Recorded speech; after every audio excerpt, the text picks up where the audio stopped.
ஐரோப்பிய ஒன்றியத்தின் புதிய டிஜிட்டல் எல்லை கட்டுப்பாட்டு அமைப்பான இஇஎஸ் எனப்படும் நுழைவு வெளியேறும் அமைப்பு சமீபத்தில் முழுமையாக நடைமுறைக்கு வந்துள்ளது. இந்த புதிய பயோமெட்ரிக் தொழில்நுட்ப முறையினால் ஐரோப்பிய நாடுகளுக்குள் நுழைய முயன்ற ஆயிரக்கணக்கான பயணிகள் எல்லையிலேயே திருப்பி அனுப்பப்பட்டு வருகின்றனர். பயணிகளின் பாஸ்போர்ட்டுகளில் கைமுறையாக முத்திரை குத்தும் பழைய முறைக்கு பதிலாக தற்போதைய இஇஎஸ் முறை அறிமுகம் செய்யப்பட்டுள்ளது. இது பயணிகளின் முகம் மற்றும் கைரேகை போன்ற பயோமெட்ரிக் தரவுகளை டிஜிட்டல் முறையில் பதிவு செய்து அவர்களின் வருகை துல்லியமாக கண்காணிக்கிறது.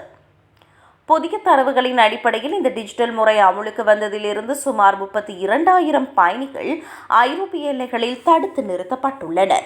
விசா விதிகளை மீறி அனுமதிக்கப்பட்ட நாட்களை விட கூடுதல் காலம் தங்கியவர்கள், முறையற்ற ஆவணங்களை கொண்டவர்கள் இந்த அமைப்பின் மூலம் உடனடியாக கண்டறியப்படுவர்.